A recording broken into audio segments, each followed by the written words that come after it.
नमस्कार, आप देख रहे हैं नेक्स्ट नाइन स्पोर्ट्स और स्वागत है आपका हमारे खास प्रोग्राम में। मैं हूं आपके साथ अभिलाष। टीम इंडिया जहां इन दिनों इंग्लैंड दौरे पर है, वहीं पर दूसरी तरफ एक ऐसा विवाद है जो काफी ज्यादा तूल पकड़ चुका है और उस विवाद को समझ पाना बड़ा मुश्किल है।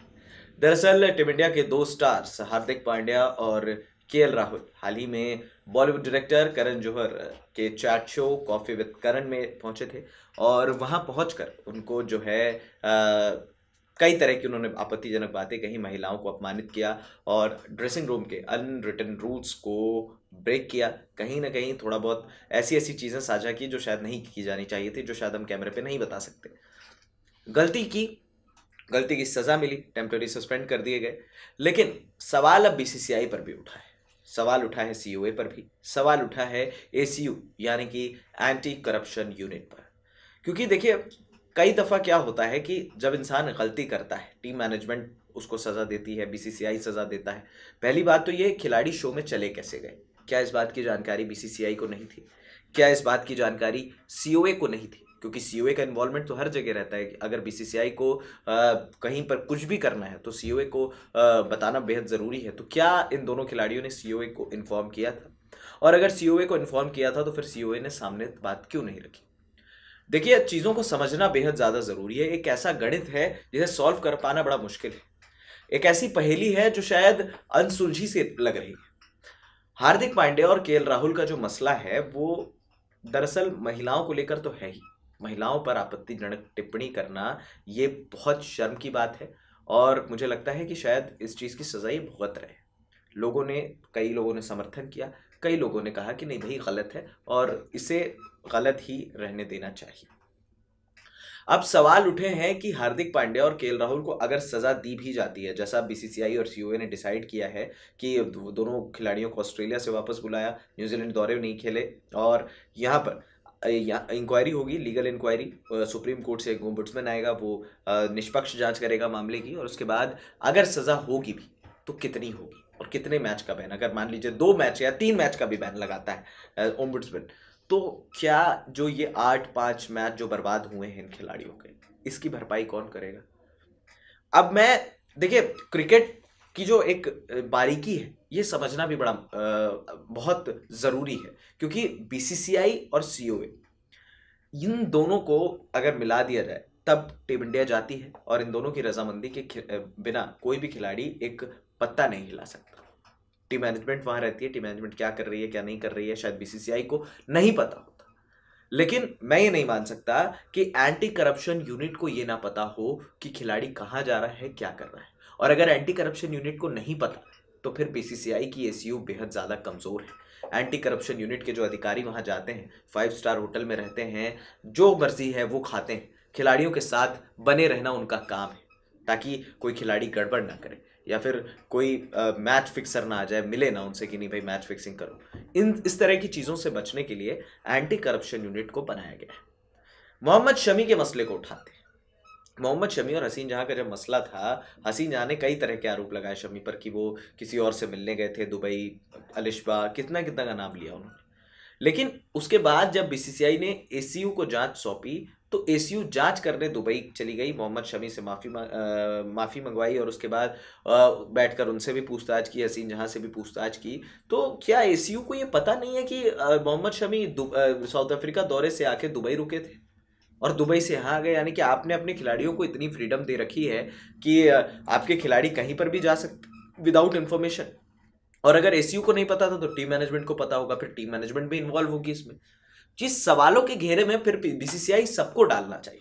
ऐसा नहीं है हार्दिक और राहुल ने गलती की है और केएल राहुल की भी गलती है। भाई आप आके बोल रहे हो कि मैं पार्टी करके आया और मैंने आके शतक कर दिया, दिस इज नॉट कॉल्ड, मतलब एक एटिकेट्स भी होने चाहिए।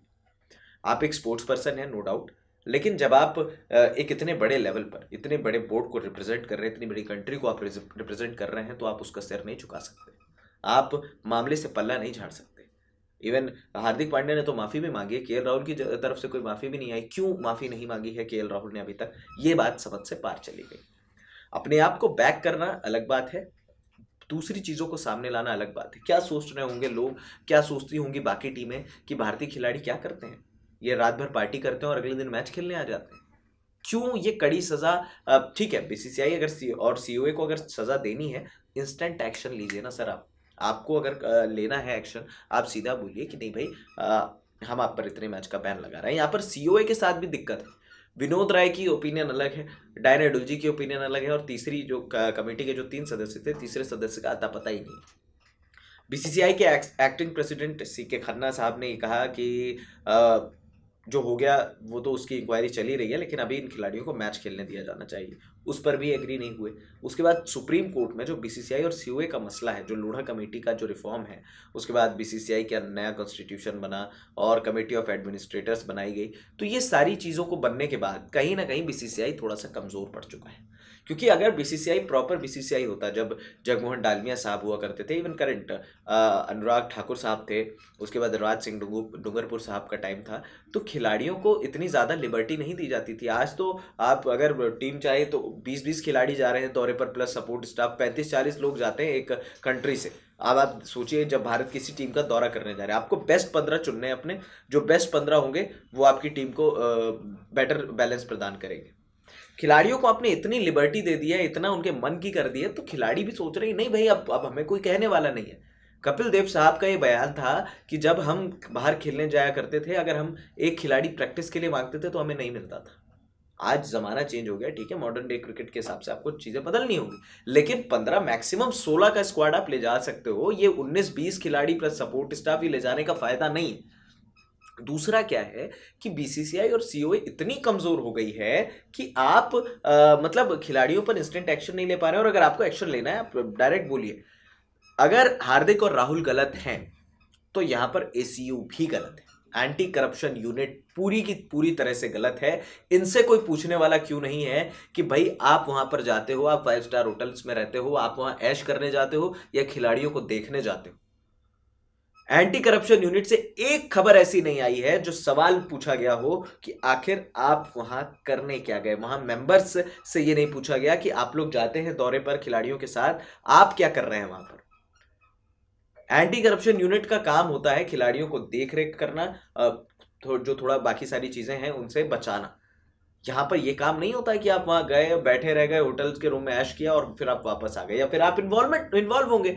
खिलाड़ियों को इतनी लिबर्टी अगर मिल रही है, दैट मींस कि यहां पर एंटी करप्शन यूनिट भी सवालों के घेरे में है। अब बीसीसीआई ने एक फैसला और ले लिया है कि वो काउंसलर रखेंगे, वो काउंसलिंग करेंगे खिलाड़ियों की। अब काउंसलर जाके खिलाड़ियों को ये बोलेगा कि आपको प्रेस कॉन्फ्रेंस में आपको बुलाया जाए तो आप जाके अपना नाम बताएं कि I am Virat Kohli, I am the captain of this team, या फिर I am Rohit Sharma, I am the vice captain of this team. ये चीजें समझने की जरूरत है। खिलाड़ियों को आपको थोड़ा सा टाइट रखना पड़ेगा। स्टीव स्मिथ और डेविड वार्नर का विवाद हुआ था बॉल टैम्परिंग, सब पूरी दुनिया ने देख लिया था, कैमरे पर वो सामने था। ठीक है, मसला अलग जरूर था वो, लेकिन इंस्टेंट एक्शन उसको कहते हैं। क्रिकेट ऑस्ट्रेलिया बिखर गया, ऑस्ट्रेलियन टीम बिखर गई, लेकिन उन 2 खिलाड़ियों को मौका नहीं दिया। 1 साल का बैन, 7 दिन की अपील का समय दिया था। खिलाड़ियों को पता था हम गलत है, हम अपील नहीं करेंगे। 1 साल का बैन वो झेल रहे हैं। तो क्यों नहीं भारत में भी इस तरह का जो है एक बनाया जाए, क्योंकि यहां पर आवाज को सुनना बहुत ज्यादा जरूरी है। भारतीय क्रिकेट जो है एक अलग डायरेक्शन में जा रहा है।